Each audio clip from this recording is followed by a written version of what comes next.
Talk about all my 20s. Almost all of it. Yeah, sure. From like late 19s. I mean, like there is no other word to or person that could pull me out of, just the darkness that I was in before even that happened, and how traumatic that was. There were a lot of times when mom was like, I think you should just go talk to somebody. That's my husband, y'all. That's my man. Put a ring on it. I do it. my man. Wake up and realize what he has done for me. Because I was sitting at the very bottom, and I love to share this story. But back in October.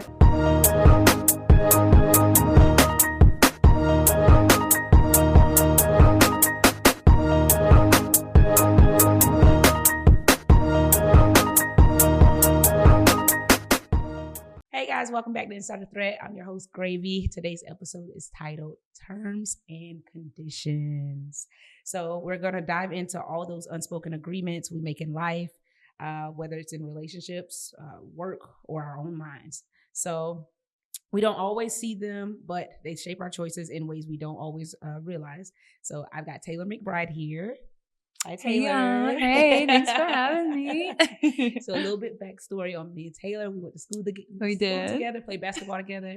My girl be hooping. She got the long legs to prove it. I do have that. Okay, so Taylor, tell people a little bit about yourself. Yeah, sure. Okay, so I'm Taylor, and I am an almost 30-year-old mom of two.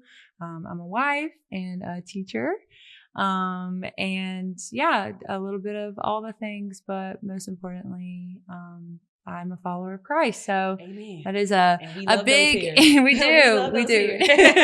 So that's, super important for me. Yes, yes. Very important for us here too at Inside the Thread. It's part of the reason we begin it and what we're rooted in. So we're faith-based podcast rooted in honesty and truth. So we encourage that and we strive for it. Yes, we do. Because we live in such an artificial world right now. And we just want to be kind of like that truthful place. So that's what we do here. So before we get into the meat and potatoes of the conversation. Love this. Yes. Let's start with our say ah, which is our icebreaker. So you know the deal. No. You get to choose one. A joke, a quote, or your biggest fear. Oh my. All right. Okay. So I'm going to roll with the joke. Okay. Real super quick. It's our first too. Really? Yes. Oh, all right. Perfect. Okay. Make it good. All right. So this one's the backstory on this one. My husband's in law enforcement. Okay. So here we go. All right. If a cop pulls over a U-Haul, is he trying to bust a move? Ba-doom. Okay. All right, that's all I got. I'm out. I love it. You know what we're here for. So I'll give you one from the tech side. All right, go ahead. So what do you call a computer that can sing? Adele. I'm so dead. I love this. Look, we love a good dad joke. We love those here. Okay. That's great. So each episode is broken out into 6 segments, right? So of course we start with the icebreaker, which is the say ah, and then we get into the internet. So of course it's tech-based as far as like creativity goes. So the internet in the tech world is that external network, right? It's not necessarily connected to our internal network. It can alter how we manipulate our internal network, but ultimately it's those external things that we're connecting to as it relates to the podcast. It's those external factors, those external experiences, and just pretty much everything on the outside. That we encounter on a daily. So as it relates to this episode, the focus is the societal terms and conditions we accept without reaching the fine print, expectations from family, culture, social media, and institutions, right? So the first question I have for you is, what are some of the terms society imposes on us that we just accept without question? So good. Okay. So, man, where do I start? That's heavy. That's heavy. Open the floor. No, literally. I mean, oh gosh, it's today's world. We just live in such a, don't want to step on anybody's toes. Oh, I mean, it's like, just accept it and, or, oh, well, don't worry about that.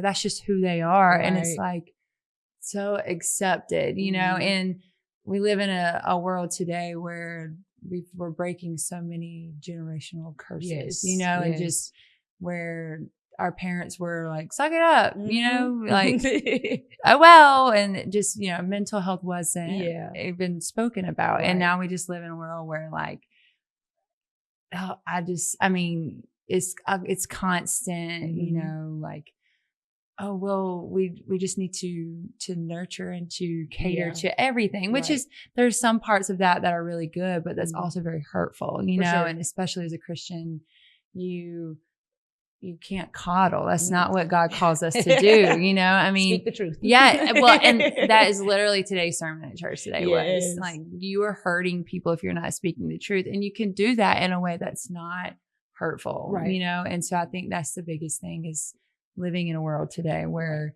you're constantly, catering to everyone. Tiptoeing. Yeah. And as me, the people pleaser, the oldest child, where I'm like, constantly don't want to hurt anybody's feelings. I mean, that's where I'm at right now is in a point where I'm trying to figure out as a mom now who I have 2 girls that I have to look after. Right. And, I'm submitting to a husband who's supposed to be this leader where I've just stepped out of a, leadership role as an oldest sibling. So just trying to like an adjustment. Find out what that looks like. And so, I mean, a lot of the times it's very hard because you don't want to step on people's toes. Sure. And I don't know about you, but I'm very bold and I can say things sometimes that might be a little like, whoa, I can't believe that came out of my mouth. Let me reel it back in, and like trying to transition into like be bold and be truthful, right? But don't be, hurtful and don't coddle. For so sure. That's really more kind of focusing on your delivery. Yes. Yeah, absolutely. And I think it's a way to encourage somebody to continue to go in the wrong direction. And it's a lot of people can confuse that with judgment. Like, and I'd say all the time, correction is not judgment. You know what I mean? And so it's like, you want to say it's judgment because you want to stay stagnant. You want to stay where you are, and that's cool, but I'm still going to tell you that I don't like this or this is wrong. How you take it in the end, because I know I didn't try to offend you or try to hurt you. How you take it is how you take it. And in the end, if you come back to me and say I hurt your feelings, I will apologize for that. Absolutely. But I'm not apologizing for what I said. Right. Right. So, yeah. No, I love a good apology. Right. I mean, but it's how you say it. I might not be sorry for, what was said. Maybe my delivery definitely could use some work here and there. It's okay. But I mean, if I love you, like, that's what I want is the best for you. For sure. And because love is truth. Yes. You know what I mean? If God is love, his word is true. Versus what's the word? God is the word. God is truth. And so we got to encourage that in every conversation. So I love that. And I've literally lived my life by that. So I'm so big. I'm so big on, you could have just said that. Because I just feel like whenever you lie, you just kind of take somebody's opportunity to make a educated decision about something that might be affecting them. So just tell the truth. Yes. Yep. So it's some even when it hurts. Look, it's some good food coming out in one of our episodes. Our earlier episodes was Hurt Me With the Truth. And so there we go. Really, really good. Really good. So the next question I have for you is, how does social media set expectations that influence how we live our lives? Oh, my arch nemesis, social media. Waging war against social media. Man. Oh, not my favorite. Okay. Where do I start? I mean, as an individual, the standards of, just, you get caught up in comparison. And I mean, what do they say about comparison? It's the thief of joy, I mean, and you start to you compare everything. You compare who am I as a person, you know, my personality, how many friends I have, what I look like, how do I mom, how do I wife, you know, I mean, and the next thing you know, social media is taking a toll on my whole life. For sure. You know, it's constant comparison, and you're stuck in this mode of, well, I saw a girl yesterday who did this and maybe I should do that, you know, and next thing you know, you're like a robot, you know, you're not living this genuine life. And I mean, I think right now for me with social media, the biggest thing is when I'm scrolling, I feel just the energy and the joy just sucked out of me. And it's not because of, you know, really people that I know. It's these strangers that I don't know that I'm like, maybe I should look like that, or I should act like that, you know, and just constantly comparing. And I love social media in the sense of I can keep up with everyone, you know, and there are people that I don't get to see. I don't get to see, you know, everything that everyone's doing all the time. And I took a social media break for a little while. And I just felt so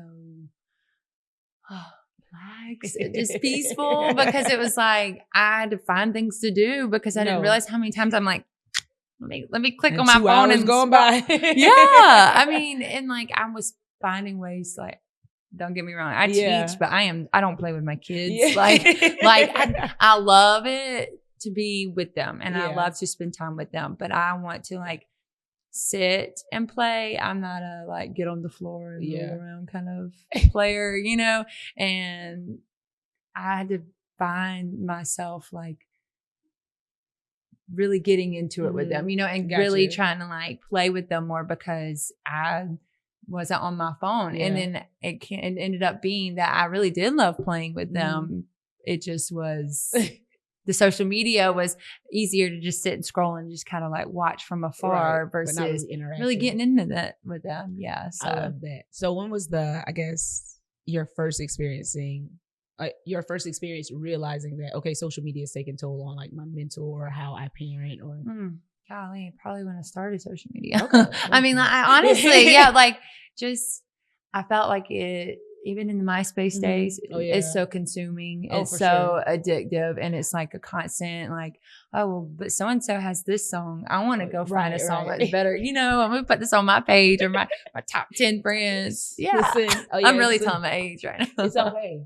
Listen, we know about MySpace. We know about MySpace. I mean, you know, I think especially in my 20s and where I was in the deepest, darkest, most mentally, just emotionally drained in my life. And I was constantly seeing that other people were happy. And like, well, why am I not happy? You know, and it takes a lot more than social media to find happiness. I mean, hello, God. Because they can't tell you anything. They can't tell you anything. I mean, and so I definitely felt like that was kind of my crutch of like, well, they look happy, so I need to be doing this so that I can be happy. And then I'm like, okay, well, where's my happiness at? I'm doing it. This. Like, what do I do now? You know, and obviously that was, so it's kind of always been there a little bit, but I think that's changing when the realization hit in your head, changing that tone. I need to make a shift. Sorry. Need to make a shift. I love that. So what are some of the hidden terms and conditions we agree to in our daily interactions? Oh my goodness. Okay. So, your friends.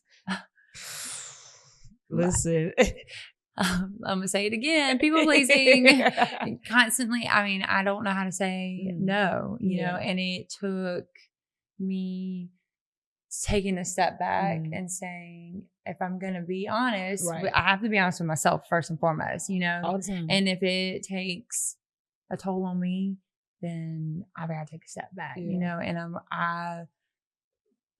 Christian culture can be so hard sometimes because it's like, serve, do for everyone, do for others. But like, you can't pour from an empty cup. And servitude doesn't mean being a doormat. You know what I mean? I can do for you and still correct you all the time. It doesn't mean I need to allow you to walk over me or be able accepting of the disrespect, because Christian folk can be rude. Mm-hmm. And a lot of, it's rooted in religion, the spirit of religion, which is not what we're called for. We're called for a relationship with Christ. And if having a relationship with Christ, if Christ can go sit with every type of person and they not feel offended, and they want to be convinced, like, okay, what kind of love does he have? Because this guy's like amazing. This is what we're supposed to be portraying as Christians. So with you saying, I know you mentioned people pleasing. Is that something that you're actively working on now? Oh, yes. Oh, for sure. Yes. So bad. It has definitely got better over the years. I think it's just a little bit of that like perfectionist personality of like wanting to be the yes person or wanting to be someone that, is well liked by everyone. And I finally just started saying no. Ooh, it felt good. Oh my goodness. It was like, take this weight off me, please take it off. It felt so good. I mean, and it's just to a point now where like, I might not give an answer. It might not be a no, but it won't be a yes, and it's like let me pray about it. Right. Let me talk to God and then we're going to come back and we're going to see what's going to happen. To be determined. Yes. Yep. I'll let you know. I'm going to pray on it and I'll let you know. I love that. So the next segment of the podcast is, we call it the buffering stage. So buffering in the internet is really, well, in the tech world, it's when after we've accessed something or tried to pull something from the outside and download it into our system, it's like it's a pause. So the computer's trying to figure it out. It's trying to be like, oh, how do I do this? Let me hold. Yeah, okay. You know what I mean? It's that processing phase. And that's how we apply it as it relates to everyday life. So the focus for the buffering segment is the internal struggle when you realize you've been unknowingly agreeing to terms that don't serve your best interest, basically, right? So first question I have is, have you ever realized that you're being that you've been agreeing to something that wasn't in your best interest? Ooh. Talk about it. Oh, man. Yeah. So, golly. All right. Say that one more time. Read it again. I got you. I just want to pick it again. Go ahead. Okay. So have you ever realized that you've been agreeing to something that wasn't in your best interest? All my 20s. Can I talk about all my 20s? Almost all of it. Yeah, sure. From like late 19s. I mean, like, come on now. Yeah. So, I'm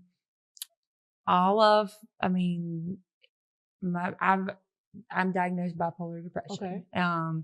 And so with that comes, just mental health struggles in general. Right. Undiagnosed mental health struggles can definitely heighten a lot of things. And so for a long time, I was living this life of just not knowing why I was feeling the way I was feeling.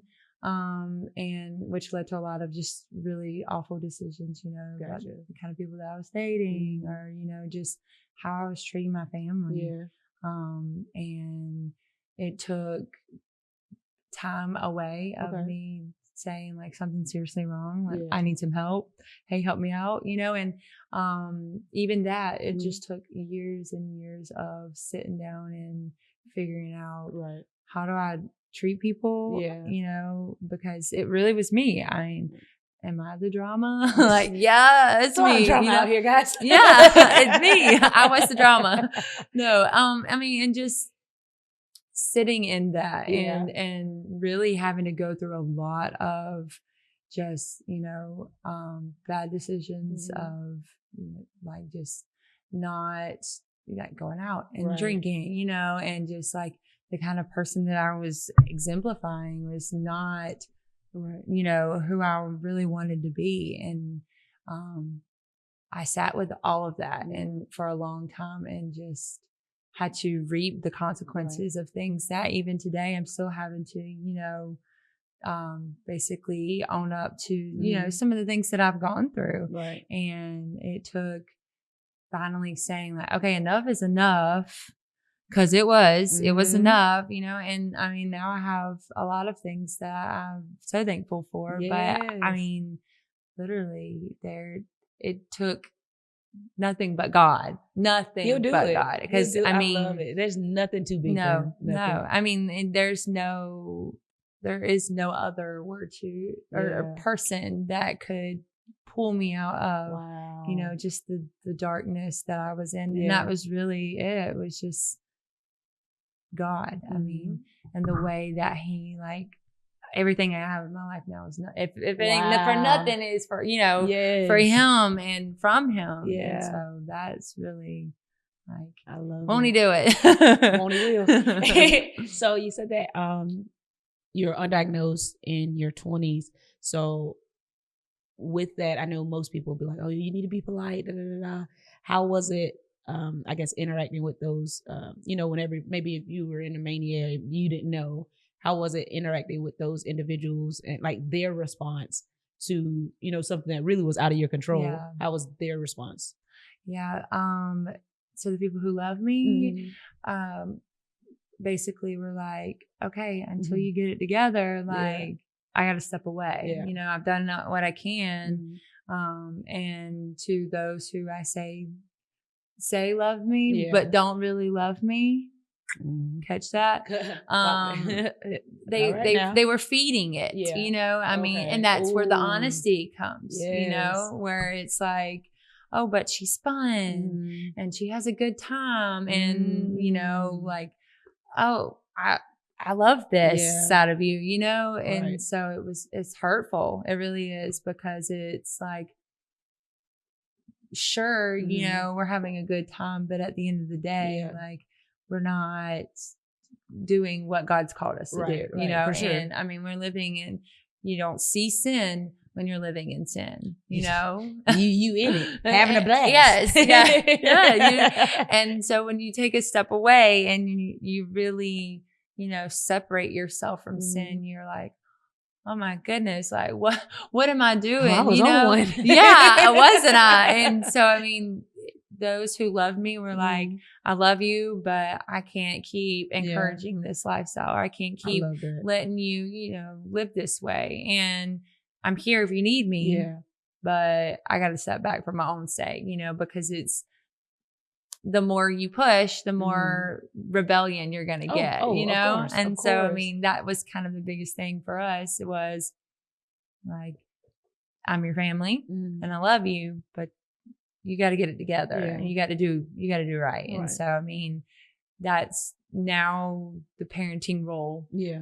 That's a lot of that for me is, you know, they're 3 and 4 years old. And, you know, my 2 girls are constantly challenging me in ways that, like, how can I apply a lot of what I've seen and what I've witnessed as, you know, a young girl and as how my parents parented me, you know, I'm having to kind of play that supportive role of like, I love you, but I'm going to take a step away for a minute and we're going to figure it out and I'm going to figure it out with you, but in a healthy way. Yeah. So I love that. Lots of healthy generational parenting going on here. You know, we're building new generational blessings. Yes.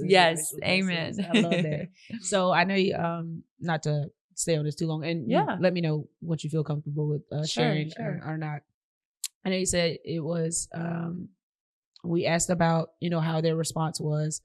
When did you, I guess, settle, or was it somebody that came to you and like, hey, you know, do you think you need to go see someone, or was it you that was like, no, I need to go see someone because something is not right? A little bit of both, actually. So, I've kind of always had something that I felt was just, at the time I considered something wrong with me, which now we know is there's nothing wrong with me. God's made me the way exactly I'm supposed to be made.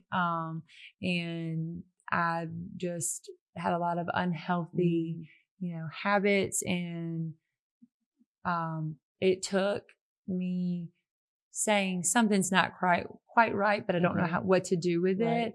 But the people around me were seeing how much I just was really detrimental to my own life. Gotcha. And there were several times, I mean, you know, like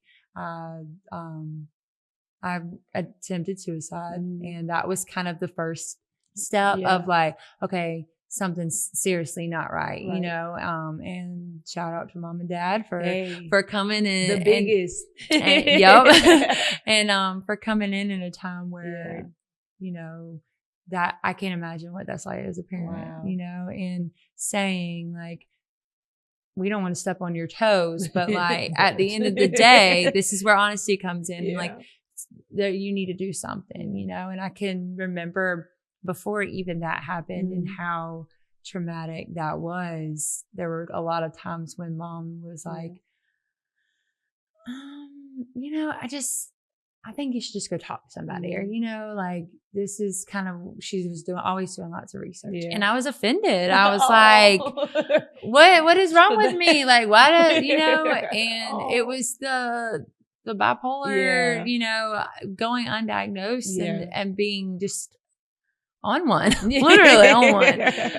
I mean, and so, you know, I had to just take a step back and just say like, okay, other people are noticing, I'm noticing, we got to figure it out, you know. And it didn't take the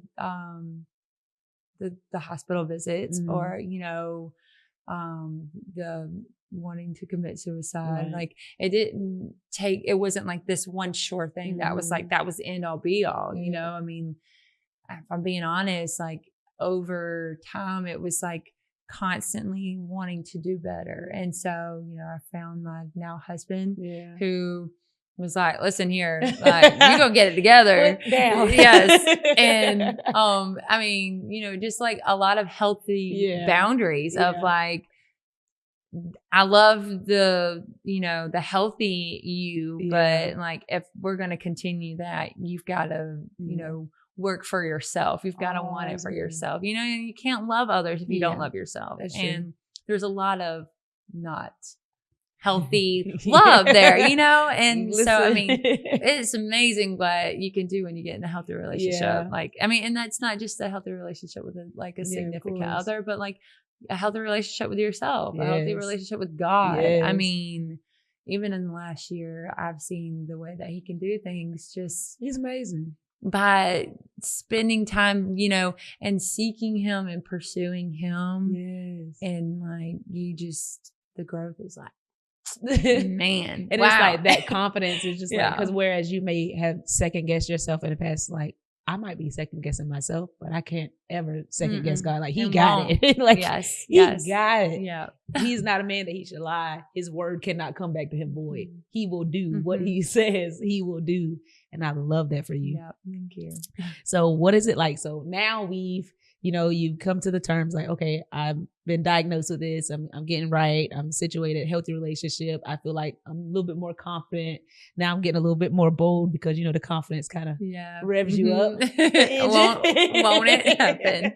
It revs you up. So now we're getting to the point where we're a little bit more bold in Christ and in ourselves, and we're a little more confident with coming forward and just like, hey, I don't like this. I don't like that. So what's it like when you start to challenge the terms and conditions you've been living by? Yes. Okay. So, oh my gosh, I want to tell everybody about Jesus all the time. It's that first part. Yes. Like when I came to the faith, I was ready to fight for Christ. I'm like, you don't believe in Jesus? Like everything, you know, it has changed for me. And I know that sounds so cliche, and it's like, oh, you know, Jesus has changed my life so much.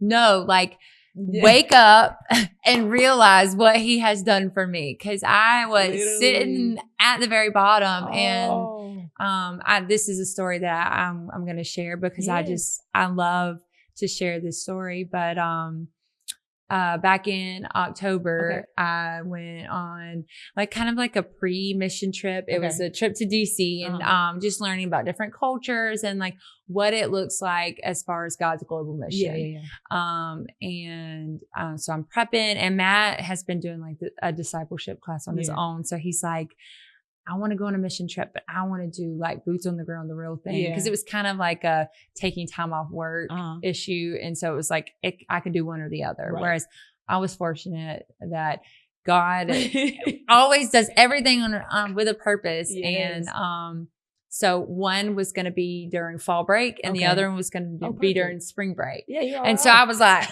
I'm good. okay, by God, the way. what you trying to tell me? What am I going to do here? And so I, got all my stuff together, type A planner, had everything all packed, ready to go. And like a week leading up, I'm just like, I am feeling so much spiritual warfare. Wow. Oh, and like, I've got self-doubt. Like, who am I? Like, I have been, like lower than low. And I just don't know that I can go tell other people about God because like, there's just no way. And so I'm like, suck it up, buttercup. We getting on this plane and we getting out. Right. And so here I am like making my way onto the plane, got my luggage and I'm going and I sit down and I'm just like, internally panicking. It's about to come out. I'm about to just be like, Lord, please help me. I'm stressed. Right. And so this girl comes to sit beside me and we're like kind of just both like avoiding each other because like one stranger danger. But like just I was like anxious. She was anxious and two anxious people and it just don't work. It don't. And so we sit down and we're getting ready to take off. And then all of a sudden she just breaks down crying. Wow. And I'm like, here goes. Okay, what do I do? And there was like that mom and me that was like, push your feelings aside for a second and she needs you. And so I just put my hand on her and I just started praying. And I was like, God, give me the words to talk to her right now. Like, what do I need to say? And he says, share your testimony. Wow. And so, I just start talking to her and I just said, look, I just want to tell you that I love you and that God loves you and that this plane has not been prayed over more than any other plane in this airport because listen, praise down. I mean, God bless it. We've been praying. And so, I just started talking to her and started just telling her like, this is why we're on this plane. We're going to go, learn what it means about to do missions and what does that look like for us? What is God's plan for us? And I just told her, I said, I'm going to let you know that the last time that I got on a plane, I was coming home after trying to attempt suicide. And I'd spent a week away in Vegas and I came with my tail tucked between my legs, lowest of the low, knew that was it for me, that there was no hope. I was done. I didn't care. And I said, next time that I got on a plane, it was for the glory of God. And that I was going to go tell everybody in the world what he can do, Oh, that's beautiful. And I mean, so just to tell her that, I was like, that was all of those internal struggles of, I'm not good enough. I'm not good enough. And God said, you haven't even left the Savannah airport yet. And you can already go and you can tell everybody about me and you don't need to go somewhere. You don't need to take a class. You don't need to learn because you've already got it because I've got you. In you. And he was like, I'll give you the words. You just do it. I just need your mouth. Yes. Your mouthpiece. Yes. Just be a mouthpiece. That's it. Yes. So. It's like everybody else in the Bible. God inspired. He gave them the words. They said it right now. Yeah. Well, and I'm so Moses in the sense of like, Moses is like, you want me to say all that, but I'm not good at speaking. And he's like, we're going to do this. Right. And it's crazy because your doubt can block your blessings. Right. So that's how Aaron came into the picture because Moses was like, Lord, here's your brother. I have a way with words. So, you know what? Sit down. I got here. And that right there is why community is so important and why the people that you surround yourself with is important because those people that you're connected to. If it weren't for Matthew, that man he is the first person that ever prayed over me outwardly. And I was just like, that's my husband, y'all. That's my man. Put a ring on it. I do it. my man. Her man. I love that. All right. So how do you set boundaries now, in your reborn again life? You know what I mean? How are those boundaries a lot different than before? So we like to call this, and I took this from someone I don't remember. So your boundary setting now, AC after Christ and BC before yes. Christ. I love that. Yes. Okay. Because the BC us can. The flesh. Look, man. Deep The flesh. Who is she?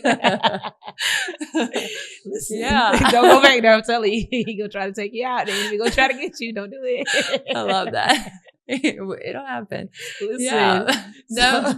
So, I mean, for me now, what comes to mind is definitely my professional life. Okay. I've always been a perfectionist, and everything is like, you go hard or you go home, right. you know, and you do it to the best of your abilities. You give 110%, and there are no excuses. Yes. And I look back on the very first 3 years of both of my kids' lives, and what they got was a mom who was constantly, you know, at work. And like, people are like, oh, well, you're a teacher, you get summers off. But it's like, just because I'm clocked out doesn't mean that, right. you know, I'm gone. And just setting that boundary of, you get the best of me, not all of me, right. but the best of me during my contract hours. Right. But at the end of the day, when it's time for me to go home, it's time for me to go home, because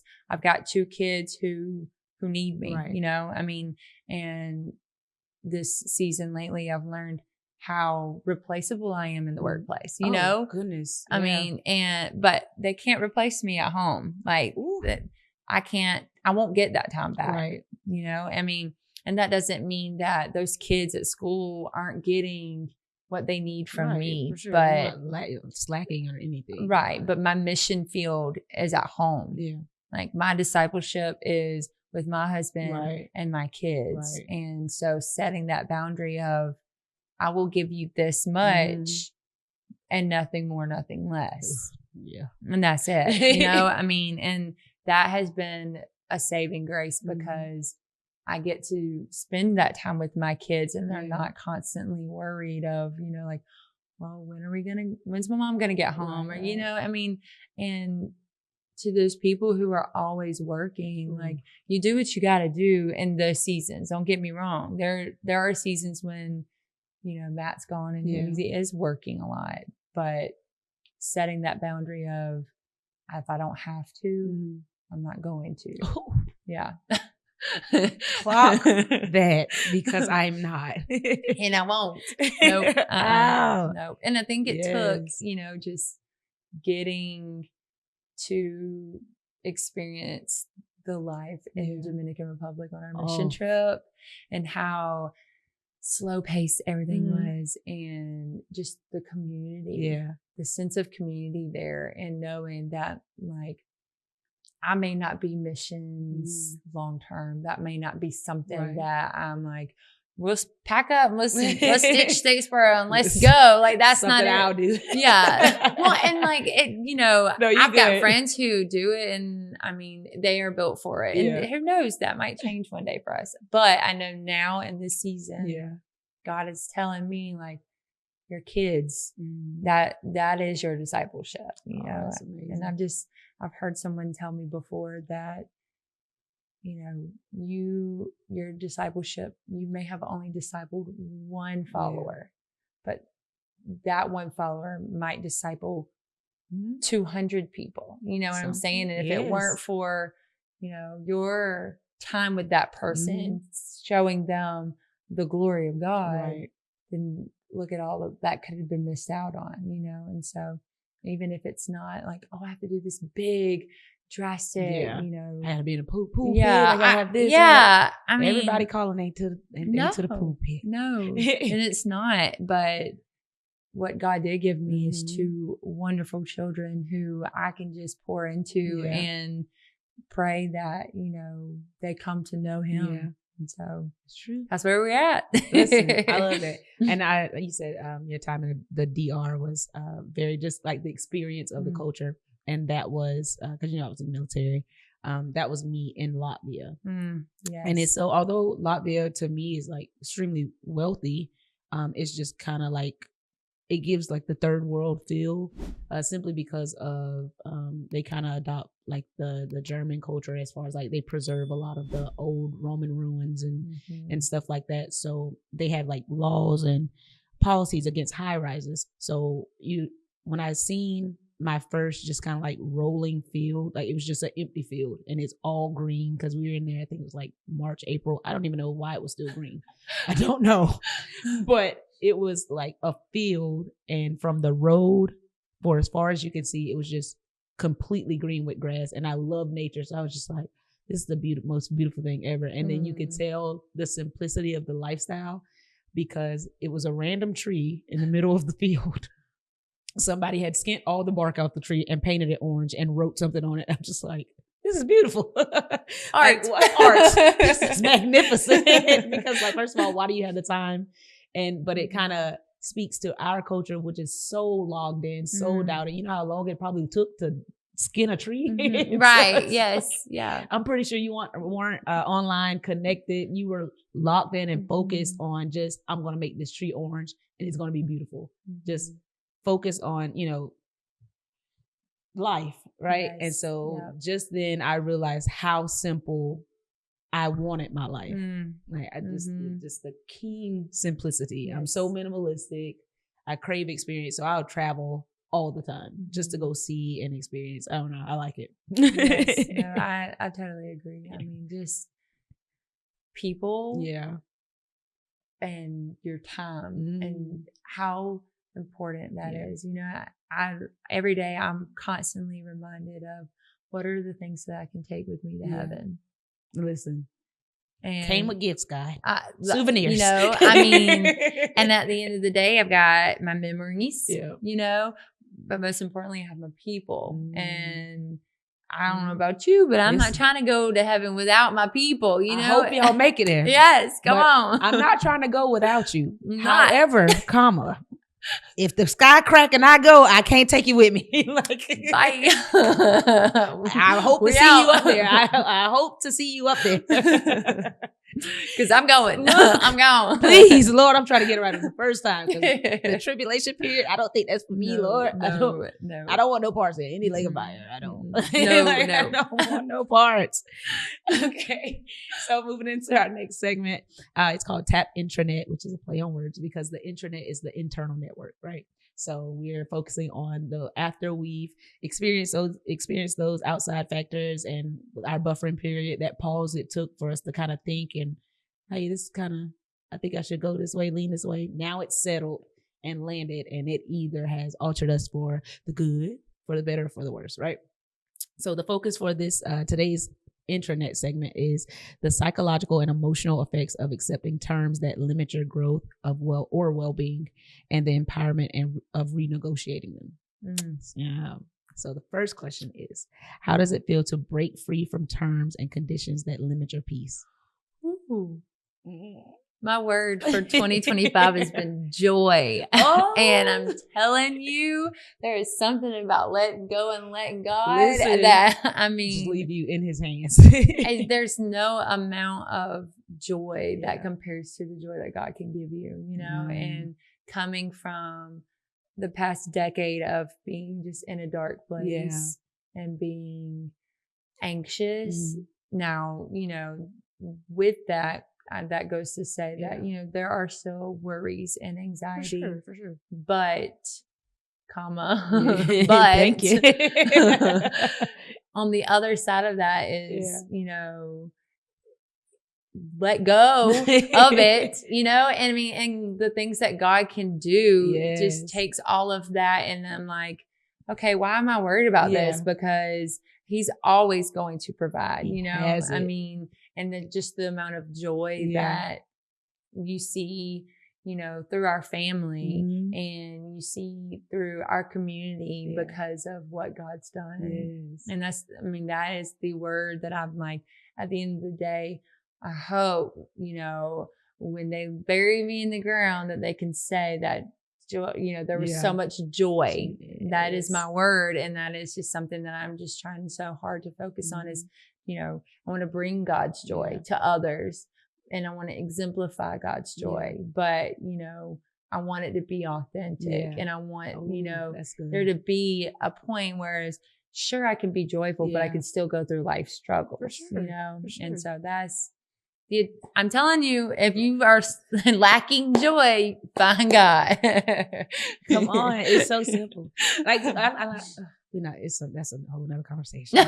It's Come on. Look, simply because it's like, a lot of people like to say, oh, you're too young to be sold out for Christ, or you're too young to come to faith. I'm just like, that's crazy, because I have a 15-year-old cousin that just passed away. But 29 is too old. 25, 20. Like, and then you're aware of the struggles, because think about it. Like you said, in your 20s, you knew that, okay, I'm a little on edge. Like, there's a lot going on here. I don't have that outlet.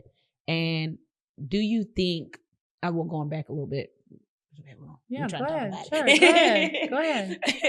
Like, just, do you think that if somebody would have presented Christ to you in your darkest times, how do you think you would have responded?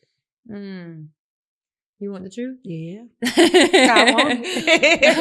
Encourage. I mean, I think that's why God continues to pursue us, because I'm quite sure that I would have said, okay. Right. What they got to do with me? I mean, and that's because I didn't know the Holy Spirit. I didn't have that. I didn't know what that was, I mean, and I can almost guarantee you that, BC me would have been like, yeah, I know I need to go to church. Right. That's what you tell me to do. Right. Yeah. I sure I'm going to go like Sunday. And I'll meet you there. Right. And I would have been there hungover.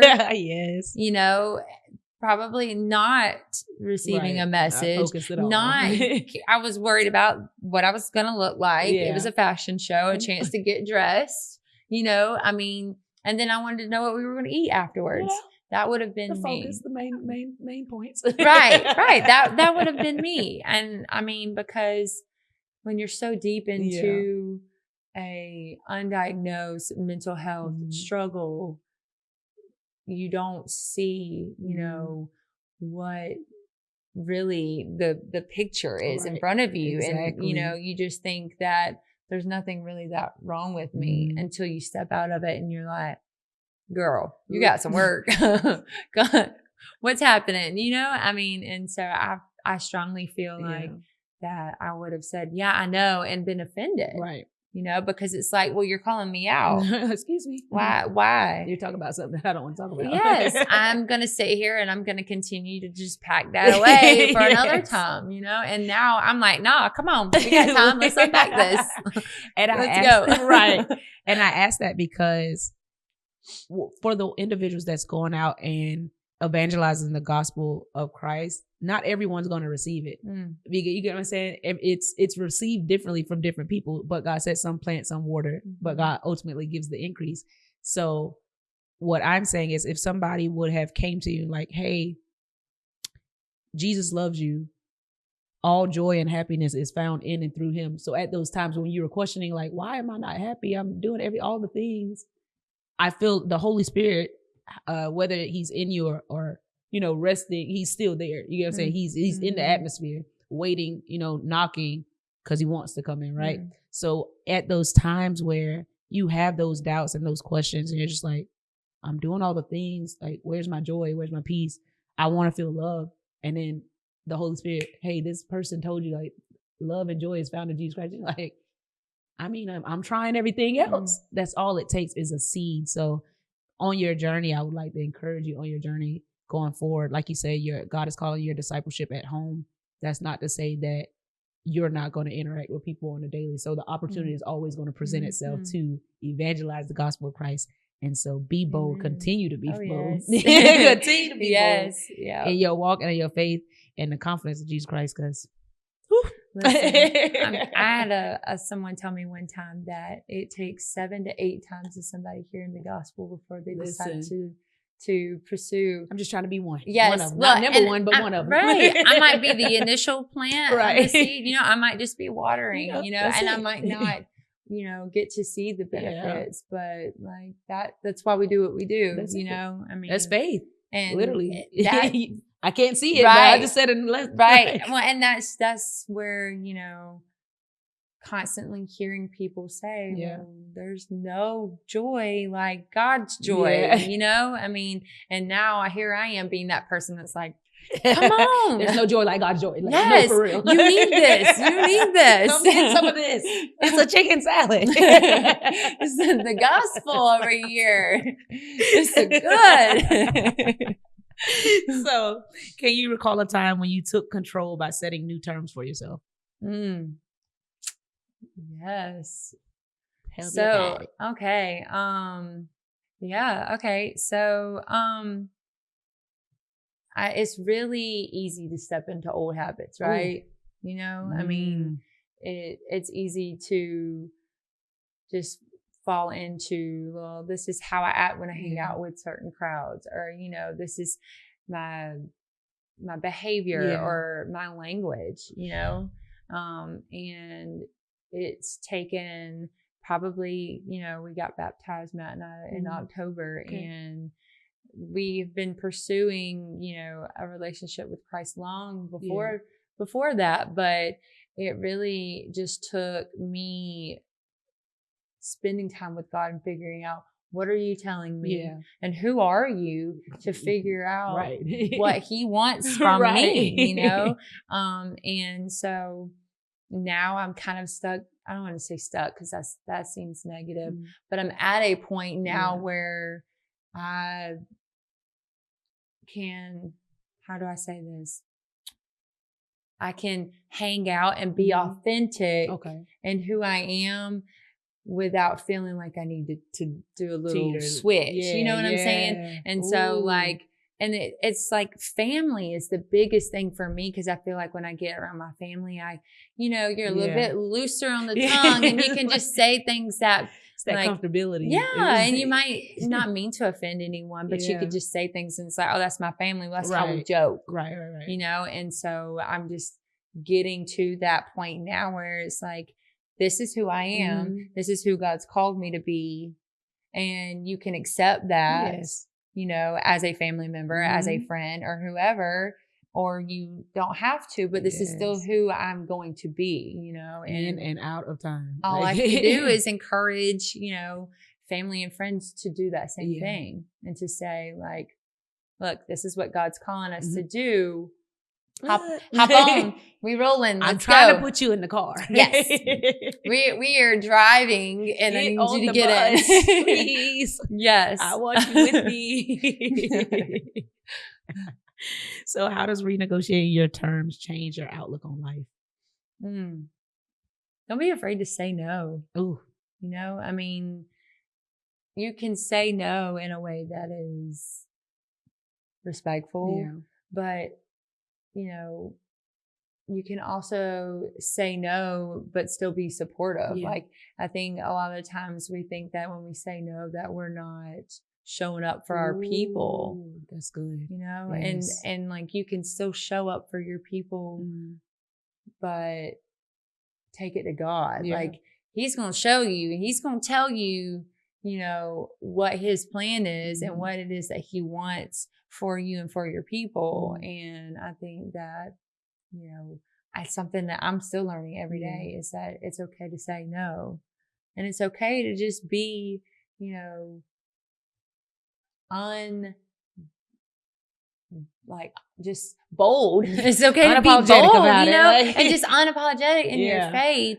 And that, you know, when you are like that people see it and they're like, I want what she's got, you know? Come I mean, get some of this. And it's because they see and you can feel it. It just radiates, you know? And so, I mean, it's beautiful. Just be bold. Like, please be bold. And it takes and not to say that it's going to happen overnight. It takes time, and it actually takes exercising the muscle.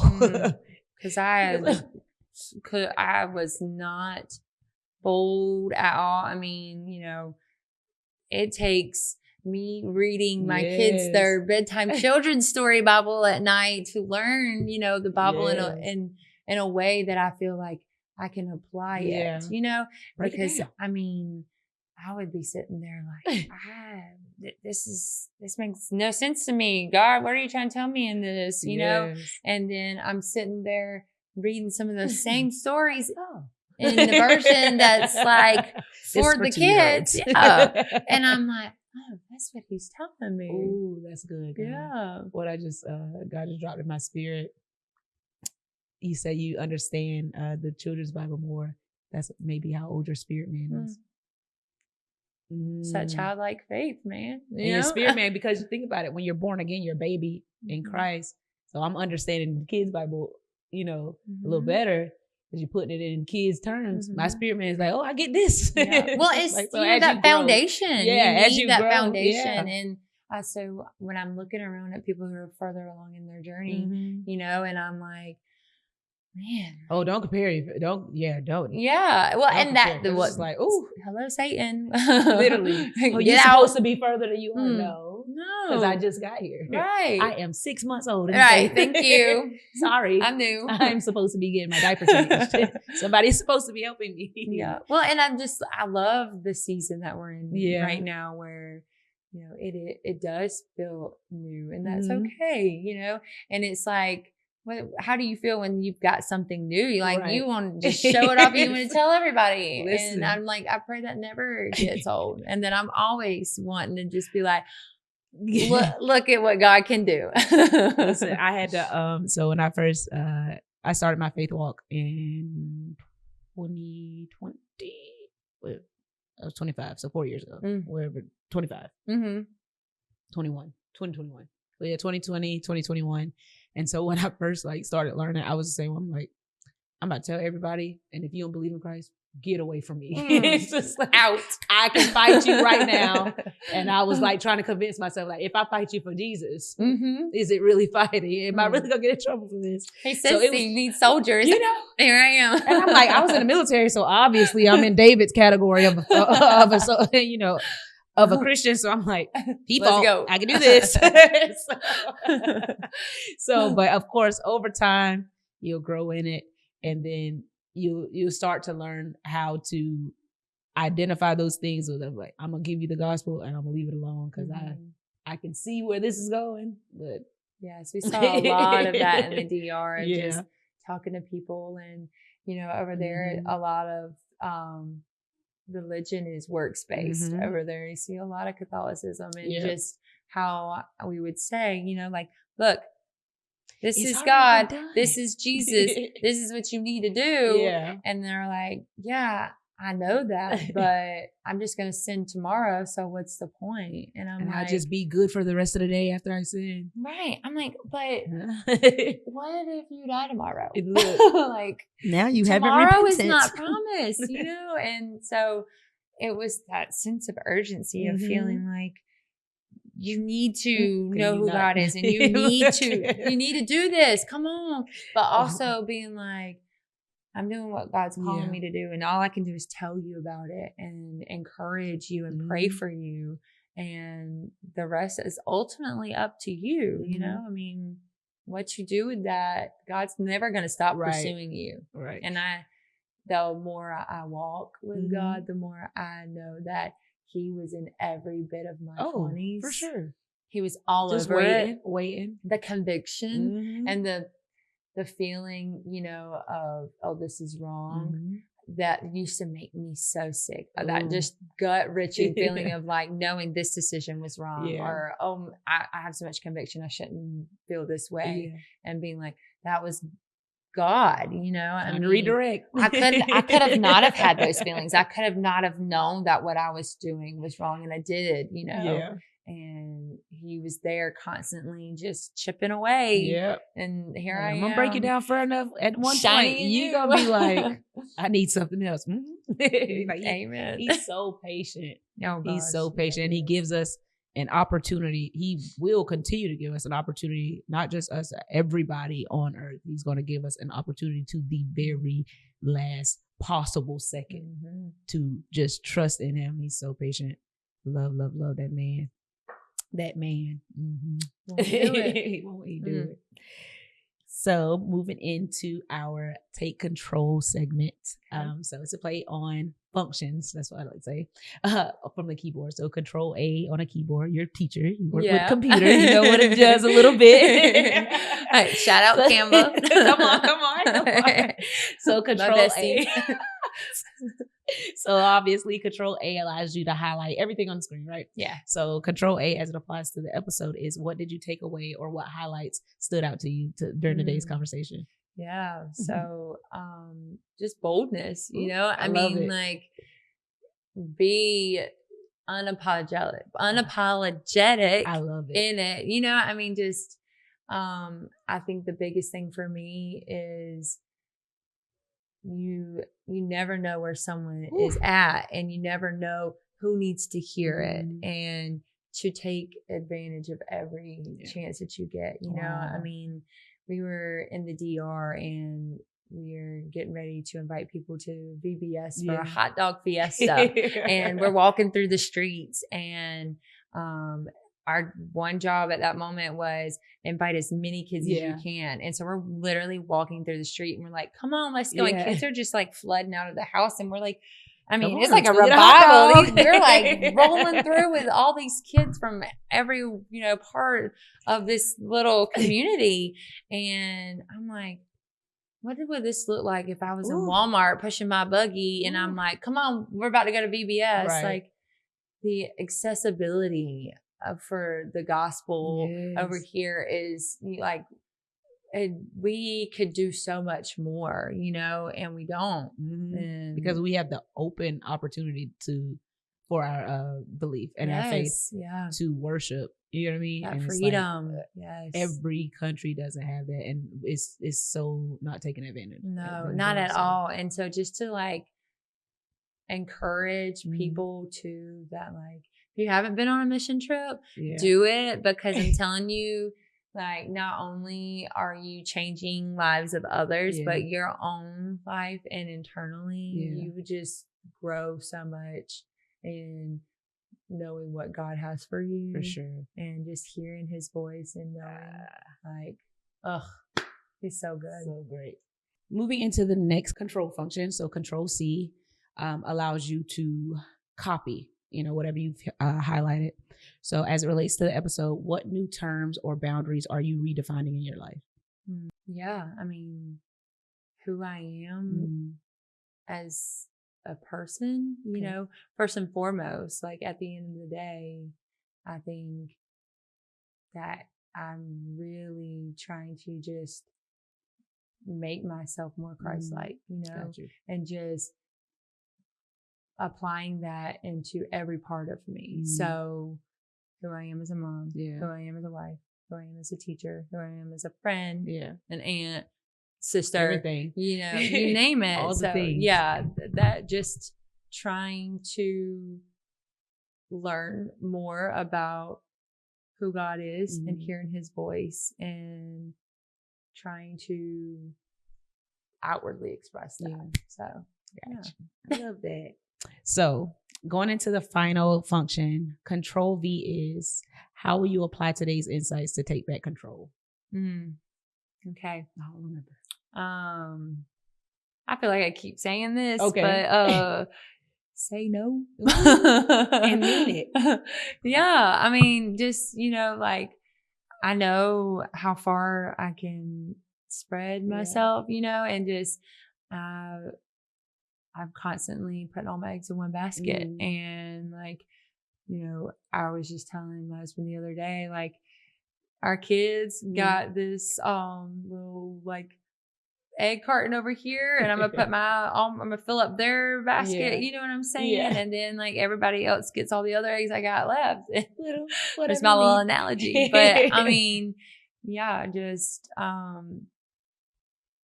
spending more time talking with God and making sure that what I'm doing, you know, is appeasing to him. Because at the end of the day, like, sure, it might sound good, but like, is it what he has for me? You know? Sure. And so lots of prayer. Ooh, for sure. Heavy. Yes. The prayer. Oh.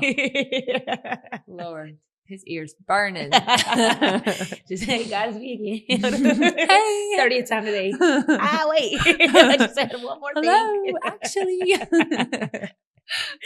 Okay, guys.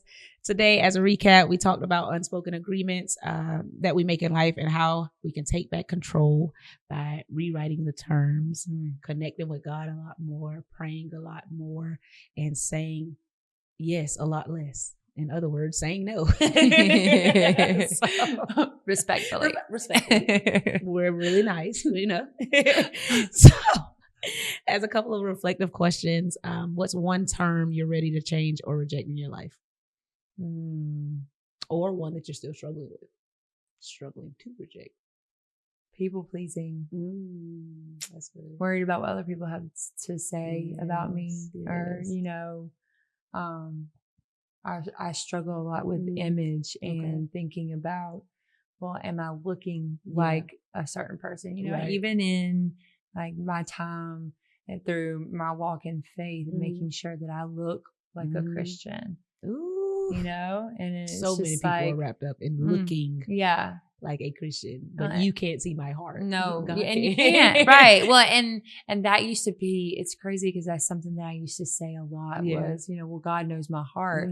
Well, ma'am, your heart is ugly. You know, and so I'm like refining my heart. And that's kind of the season that I'm in right now, is a refinement, and just, you know, God, what can you do in my life, and how can you use those things that you're doing in my life to refine me for a specific purpose, you know, and just character building. That's really my biggest thing right now.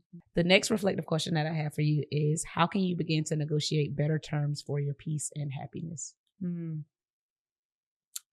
Be honest. Yes. Be truthful. Yes. And just know where you stand, you know? I mean, I think the more that we listen to God and we hear his voice, you know, he tells us what we should be doing, you know, and I think a lot of times, or at least now lately, I've been trying to pray on it more and just see, is it something that, you know, sounds good or actually is good, you know, and is just my flesh responding. Right.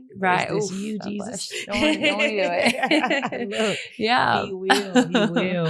Oh, that's amazing. So where can the people find, follow, or connect with you online? I know that's your nemesis. Oh. If you wanted to share. Sure. Yeah. So, really, mainly, if you follow me, I'm old, so I'm going to be on Facebook more than less. Not old.